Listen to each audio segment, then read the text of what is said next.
नमस्कार हिंदुस्तान। आप लोगों ने भी सोशल मीडिया पर और न्यूज़ में ये न्यूज़ तो देखी ली ही होगी कि किस तरीके से आंध्र प्रदेश सरकार के पूर्व मुख्यमंत्री जगन मोहन रेड्डी ने हिंदुओं की आस्था, हिंदू धर्म और हमारे देवी देवताओं का अपमान करके तिरुपति बालाजी, जहां करोड़ों लोग अपनी आस्था और विश्वास के साथ कैसे कैसे दूर से विदेश से दर्शन करने के लिए आते हैं, उनका घोर अपमान और पाप किया है।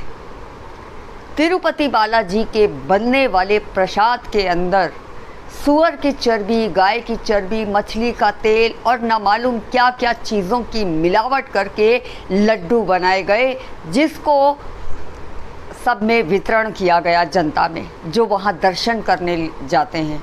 यही नहीं, जनता को जो लड्डू खिलाए गए वो उससे पहले हमारे आराध्य, हमारे इष्ट बालाजी के चरणों में, श्री चरणों में रखकर उनको छुआ कर चढ़ाए जाते हैं, उसके बाद वितरित किए जाते हैं। तो हमसे पहले हमारे देवी देवताओं का ये अपमान हुआ, बालाजी का अपमान हुआ। ऐसा घोर पाप करने वाली कांग्रेस पार्टी की इंडी अलायंस आंध्र प्रदेश की सरकार जगन मोहन रेड्डी ने किया। ऐसा नहीं है कि यह कुछ अनजाने में हुआ, ये जानबूझकर किया गया, क्योंकि सब जानते हैं कि जगन मोहन रेड्डी का नाम सिर्फ जगन मोहन हिंदू है, लेकिन ये ईसाई धर्म ले चुका है। इनके मायके से भी सारे खानदान ने ईसाई धर्म लिया हुआ है और इनके ससुराल पक्ष से भी सारे ईसाई बन चुके हैं। हिंदू धर्म से कन्वर्ट होते ही ईसाई बनने के बाद तो इसका अधिकार नहीं मिला है कि आप हिंदू धर्म को और हिंदू जनता को, उनकी आस्था को आप अपमानित करें, हमारे देवी देवताओं को अपमानित करें। अगर इन लोगों ने ईसाई धर्म ले लिया तो इसका मतलब है हमारा धर्म भ्रष्ट करें। गाय की चर्बी हमको खिलाई गई प्रसाद में मिलाकर, उससे बने हुए तेल से लड्डू बनाए गए, सूअर की चर्बी मिलाकर लड्डू बनाए गए।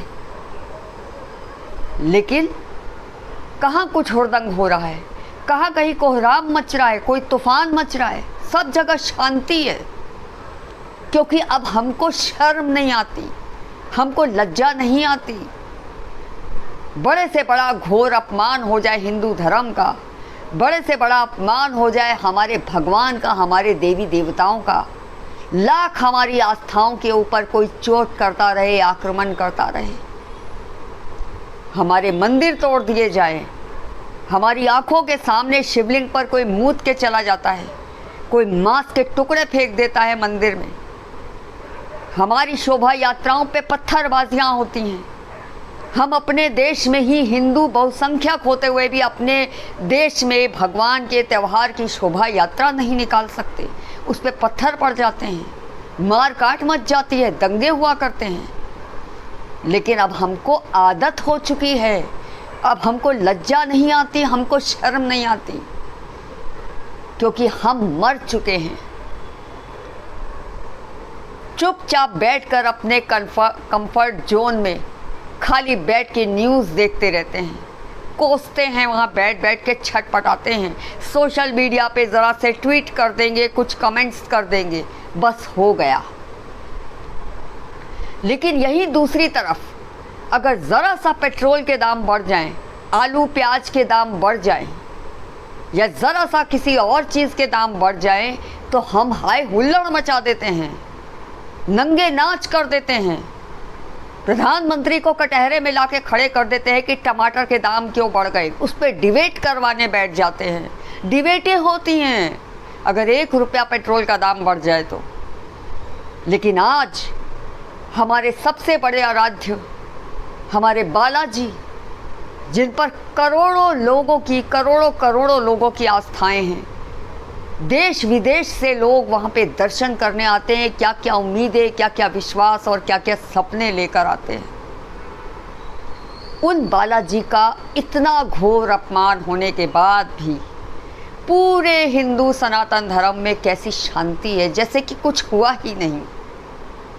लेकिन यही अगर किसी दूसरे धर्म या मजहब के बारे में हुआ होता, अगर यही किसी इफ्तारी पार्टी में सूअर की चर्बी मिली पाई हो गई होती, यही अगर किसी बिरयानी में टेस्ट करवा के पता चलता कि इसमें सूअर की चर्बी मिलाई गई है, तो इस समय भारत में कोई ऐसा शहर नहीं होता जहां दंगे नहीं हो रहे होते, कोई ऐसा शहर नहीं होता जहां मार काट खून खच्चर आगजनी नहीं होती, तूफान आ जाता, बवंडर आ जाता। लेकिन हमको क्या फ़र्क पड़ता है? मेरा घर, मेरे बच्चे, मेरा परिवार, मेरा धंधा, मेरा रोज़गार, मेरी रोज़ी रोटी, बस हो गया। धर्म जाए भाड़ में, सब कुछ भाड़ में जाए, लेकिन मेरा मेरा मेरा सब रहे। और उसके बाद अपने घर में 2 टाइम की पूजा और आरती किस मुंह से कर लेते हो? कैसे आईने के सामने आ पाते हो? कैसे शाम को भगवान की अगरबत्ती जलाकर संध्या करके घंटा बजा लेते हो? सुबह नहा धोकर भगवान के आगे दीपक जला लेते हो? किस मुंह से? कैसे भगवान को मुंह दिखा पाते हो? जब तुम्हारी आंखों के सामने भगवान का ऐसा घोर अपमान हो रहा है, भगवान के साथ इतने बुरा सलूक हो रहा है, उन्हीं के अपने जन्मभूमि पर, उन्हीं के अपने देश में, तो फिर ये तुम्हारा मंदिर जाना, गणपति का आयोजन करना, त्योहारों में नवरात्रि रखना, बड़े बड़े त्योहारों में भगवान की पूजा पाठ करना, दिवाली में लक्ष्मी पूजन करना, सब बेकार है, प्रोपेगेंडा है, ढोंग है। हटा घर से सारी भगवान की तस्वीरें, बाहर फेंक दो, सब निकाल दो, क्योंकि ये नौटंकी, ये नाटक बंद करो। जब तुमको भगवान के अपमान पे धिक्कार नहीं होता, जब तुम्हारी आंख के सामने मंदिर टूटते हैं, तुमको शर्म नहीं आती, तुम्हारा दिल नहीं रोता, और जब तुम्हारे शोभा यात्राओं पर जो भगवान की निकलती है, कोई भी 2 कौड़ी का कट्टरपंथी मूर्ति पे चढ़ करके तोड़ देता है और तुम खड़े होकर तमाशा देखते हो अपनी जान बचा करके, बेशर्म की जगह, जबकि इतने ढेर सारे भीड़ में शामिल होते हो लेकिन कुछ नहीं कर पाते, तो लानत है तुम्हारे घर में पूजा करने पर, लानत है तुम्हारे उपवास रखने पर, और लानत है तुम्हारे मंदिर जाके ढोंग और प्रोपेगेंडा करने पर। थू है, सब नाटक है। तुम्हें कोई आस्था नहीं है भगवान में, तुम्हें कोई श्रद्धा नहीं है भगवान में, नौटंकी है। क्योंकि कांग्रेस का तो चरित्र है, कांग्रेस ने तो खुलकर बताया है कि वो हिंदू विरोधी है। 60 सालों में तुमको बताया है, आज कोई नया नहीं किया है कांग्रेस ने, ये हमारे साथ हमेशा से करती आई है। संसद सत्र शुरू होते ही राहुल गांधी ने अपना दिखा दिया था, हिंदू हिंसावादी होता है, घृणावादी होता है, नफरती होता है। क्या किया तुम लोगों ने? कुछ नहीं। आज भी वो बेशरम के जैसे खुलेआम हिंदुओं के खिलाफ, हिंदू धर्म के खिलाफ जहर उगल रहा है, क्योंकि तुम मर चुके हो, तुम्हारे मुंह में लकवा हो चुका है। अब तुमको शर्म नहीं आती। उसको भी पता है कि क्या करोगे, कुछ नहीं।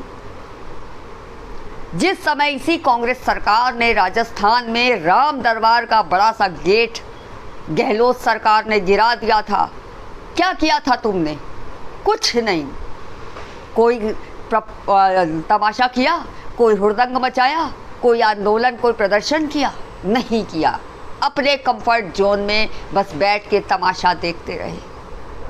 बंगाल की ममता बनर्जी जिस समय वहाँ पे शोभा यात्रा में यात्रा नहीं निकलने देती कि मुसलमानों की अजान चल रही है, हमारी चालीसा बजरंगबली की बंद करा देती है, पूजा पाठ की आरतियाँ बंद करा देती है, बाकायदा पंडाल में जाके आधी करी हुई आरती को भी बीच में रुकवा दिया जाता है ताकि ये मुसलमान अपनी नमाज पढ़ सकें, इनकी अजानें हो सकें।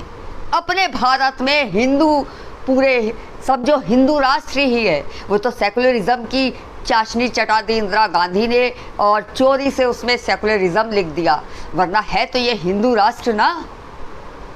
फिर किस उम्मीद से हिंदू राष्ट्र की डिमांड करते हो और सपने देखते हो? जब तुम अपने भगवान की रक्षा नहीं कर सकते तो किस मुंह से मंदिर जाके अपने घर परिवार, अपने बच्चों की रक्षा का भगवान से वरदान और भीख मांगते हो? क्या फ़ायदा तुम्हारे ऐसे चढ़ावे चढ़ाने के? सोना चांदी हीरे जवाहरात महंगे महंगे प्रसाद कपड़े भगवान को क्यों चढ़ाते हो? सब झूठ है, सब प्रोपेगेंडा है। क्योंकि जब तुम्हारे अंदर भगवान के साथ कुछ गलत हो तो तुमको खीज नहीं होती, तुमको तकलीफ़ नहीं होती, तुम्हारा खून नहीं खौलता, तो तुम्हारी पूजा करना, चढ़ावे चढ़ाना, दुनिया भर का सोना चांदी जेवर चढ़ाना सब बकवास है। क्योंकि भगवान ने ही तो तुम्हें दिया है, उसको तुम क्या दोगे? लेकिन यही अपने भगवान के लिए खड़े होते, लड़ते, सब कुछ छोड़ के, जैसे मुस्लिम करते हैं। मजाल है किसी की हिम्मत जो इतना कुछ बोल जाए। उनके खुदा उनके रसूल के लिए सर तन से जुदा हो जाते हैं, वो तो तुम लोग भी जानते हो।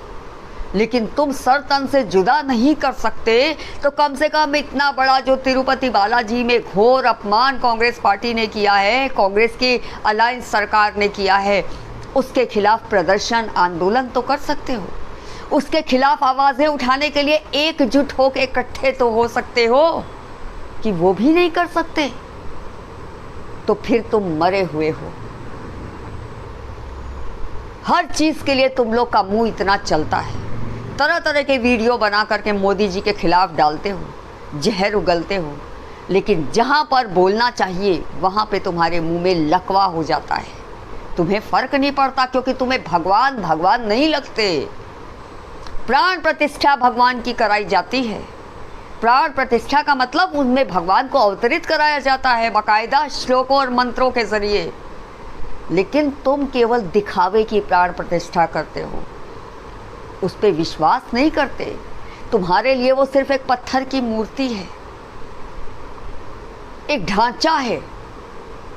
अंदर से तुमको ये नहीं लगता है कि उसमें प्राण प्रतिष्ठा हुई है तो भगवान सम्मानित है। क्योंकि अगर ऐसा लगता तो भगवान के अपमान को भी तुम ऐसा महसूस करते जैसे तुम्हारे परिवार के किसी सदस्य का अपमान हुआ। तुम्हारे परिवार में कोई पड़ोसी भी आकर के तू तड़ाक करके बात करता है तो सारा परिवार एकजुट हो करके उसके साथ झगड़े करने उतर जाता है, मारपीट तक उतर आता है। लेकिन भगवान के लिए कोई नहीं आता, कोई नहीं हाय हुल्लड़ होती, कोई नहीं प्रदर्शन होते, कहीं कोई आगजनी नहीं होती, कहीं कुछ नहीं होता तमाशा। क्यों? क्योंकि तुम खुद अपने भगवान पे भरोसा नहीं करते, क्योंकि तुम्हारी आस्था, तुम्हारी पूजा सब झूठी है, तुम्हारे उपवास सब बनावट है। इसलिए ये प्रोपेगेंडा बंद करो, बंद कर दो। पूजा पाठ करना सब ढोंग है। इसी का फ़ायदा सारे ईसाई हों या मुस्लिम हो या कोई और हो, सब उठाते हैं। तुम्हारी आंखों के सामने राहुल गांधी संसद में तुम्हारे भगवान की तस्वीरें लहरा लहरा के अपमान करता रहा, शंकर जी की। इतने हिंदू उसकी पार्टी में जो कांग्रेस के बैठे थे, एक भी नहीं खड़ा हुआ। कम से कम तुम लोग तो उसके लिए प्रदर्शन कर सकते थे, हम जनता तो कर सकते थे।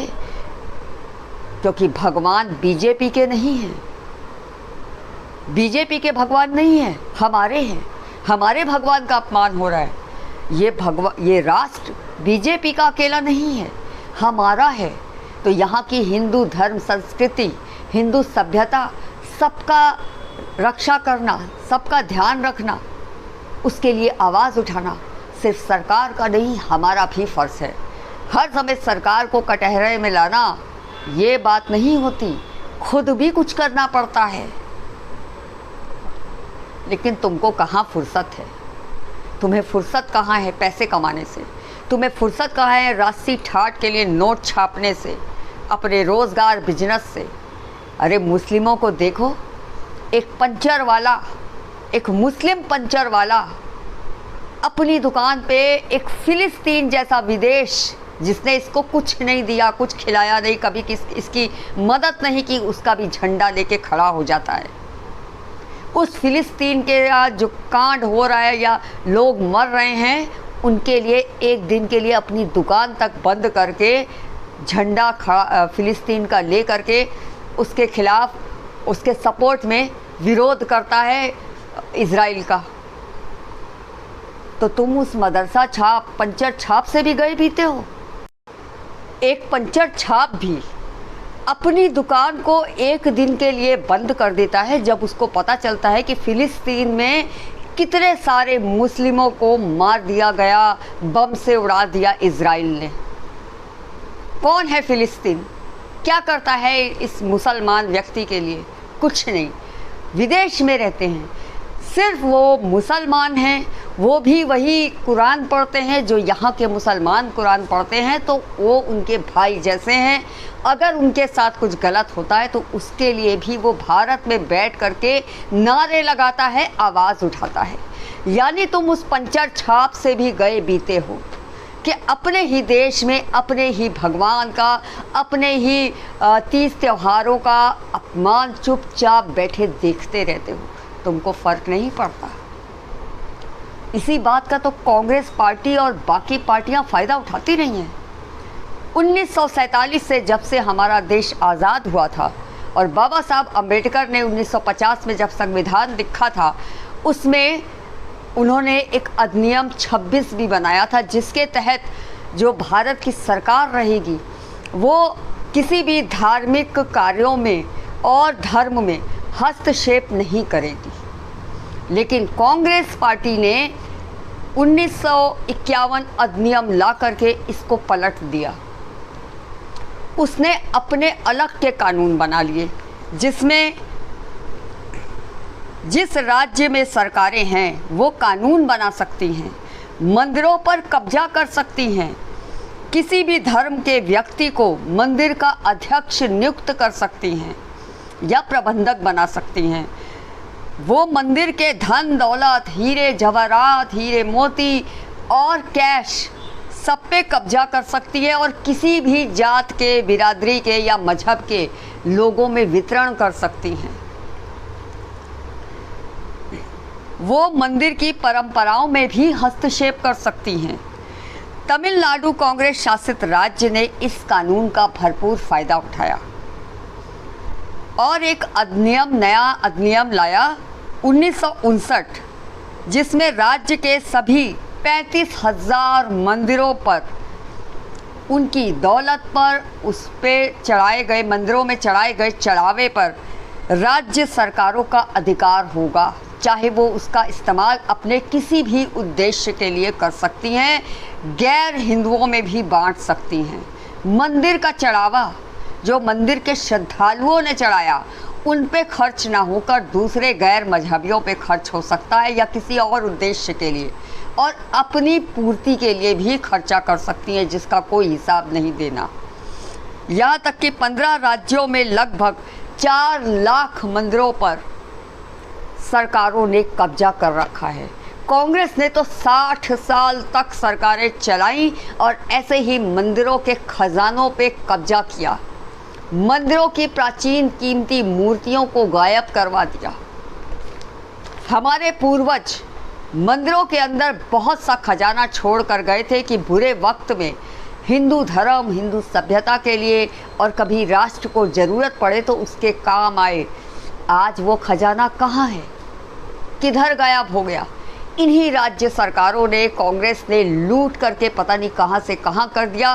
करोड़ों रुपए की प्राचीन हमारी मूर्तियाँ, हजारों साल पुरानी मूर्तियाँ गायब हो गई, उसका कुछ पता नहीं चला। तो कब तक चुप बैठे रहोगे? बहुत कुछ ऐसा है जो अभी किसी के संज्ञान में है ही नहीं, पढ़ते ही नहीं हो। अभी जो जगमोहन रेड्डी ने ये कांड किया है, जो कि चंद्रबाबू नायडू जो है, जो बीजेपी में अब गठबंधन में हैं, उन्होंने इसका खुलासा किया।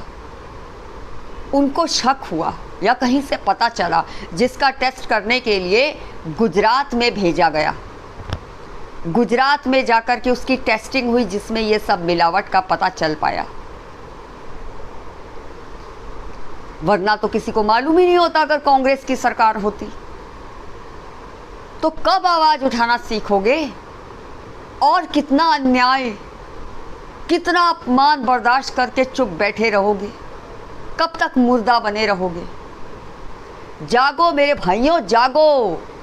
आज जाके देखो तिरुपति बालाजी में तिरुमल जो पहाड़ियाँ करके हैं वहाँ पर पूरी डेमोग्राफी चेंज हो चुकी है।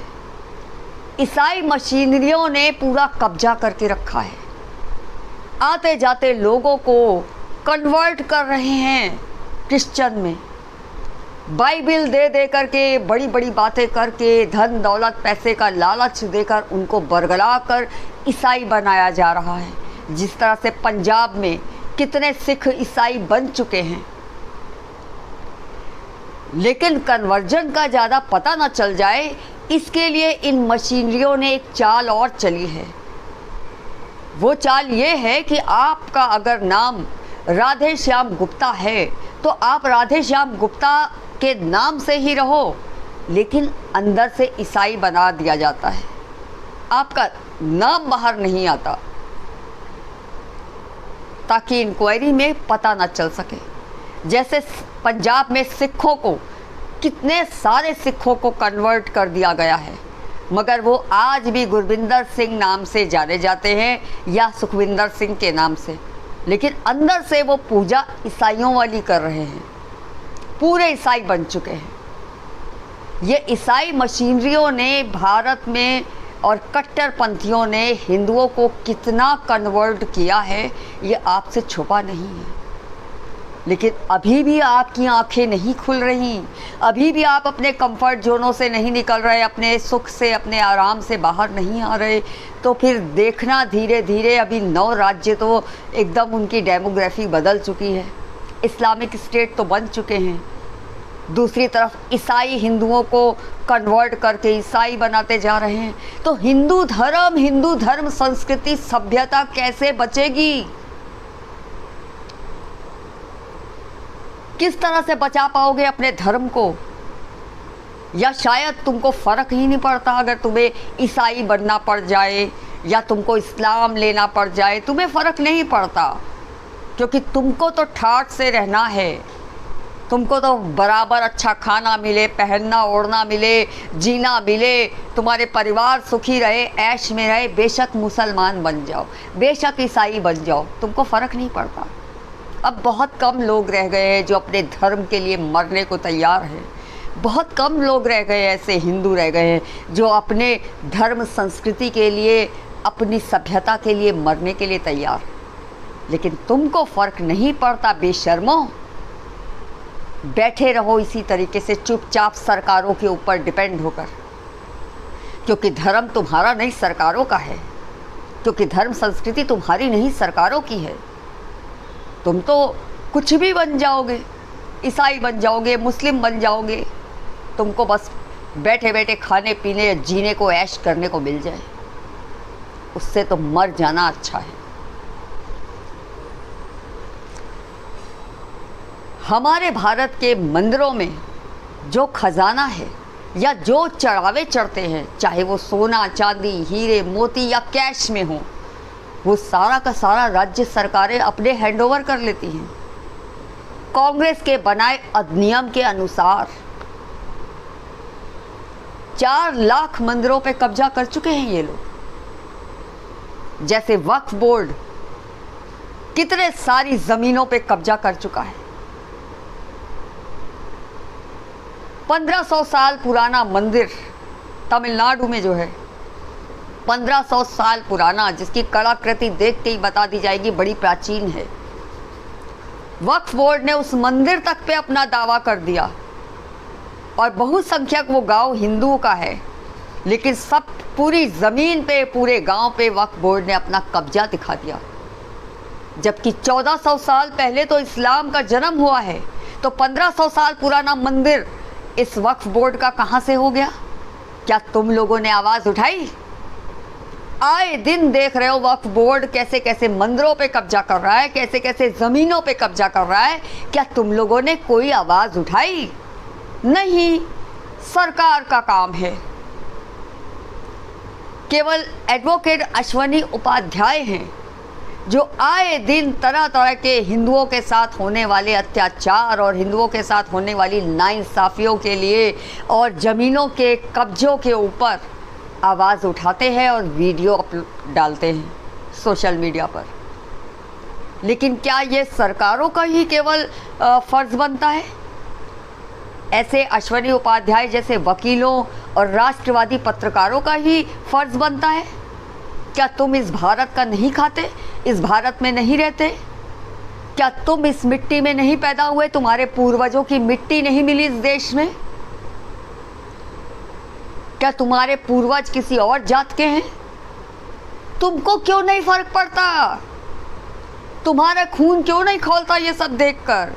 केवल सोशल मीडिया पे वीडियो बना के डाल देना, 4 कमेंट्स लिख देना, ट्विटर हैंडल पर जाकर कुछ लिख देना, बस हो गया, इतना काफ़ी है। इन बेशर्मों के साथ लड़ना पड़ेगा,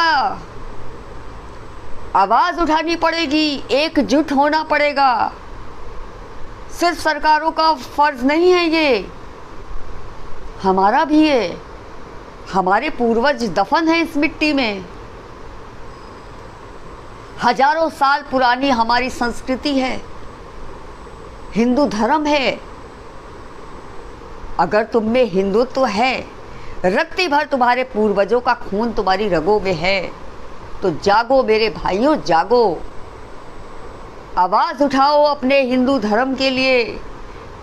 अपने ही देश में हम गैर हो गए हैं, अपने ही देश में हमको डर करके शोभा यात्राएं निकालनी पड़ती हैं, अपने ही देश में अपनी आँख के सामने मंदिरों में पत्थरबाजियाँ खाते हैं, अपने भगवान पर कोई मूत के चला जाए बैठ जाते हैं, कानून का पकड़ते हैं, कानून। और ऐसे कांड करने वालों को कानून का किसी का कोई डर नहीं। तो कब जागोगे मेरे भाइयों? कब जागोगे और क्या दोगे अपनी आने वाली पीढ़ी को? कब तक कायर बने रहोगे?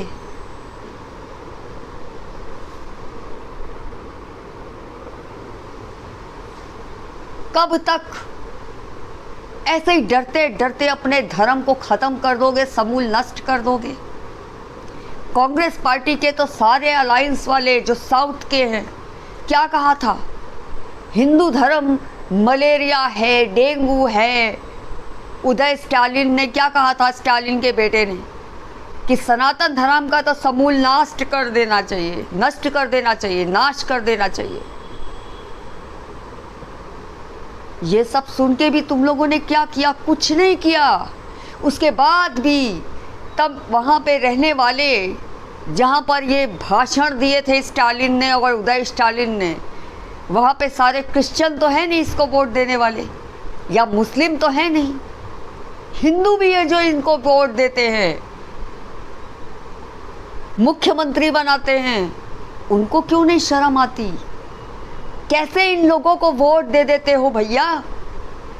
तुम्हारे ही राज्य में ये तुम्हारे धर्म को, तुम्हारे भगवान को, तुम्हारे पूर्वजों को गाली दे रहा है, और तुम ऐसे लोगों को वोट देकर गद्दी पर बिठा देते हो। तो हिंदुओं के वोट भी तो शामिल होते हैं ऐसे हरामखोरों को गद्दी पर बिठाने के लिए। वो भी तो जिम्मेदार हैं अपने भगवान का, अपने धर्म का अपमान करने के लिए।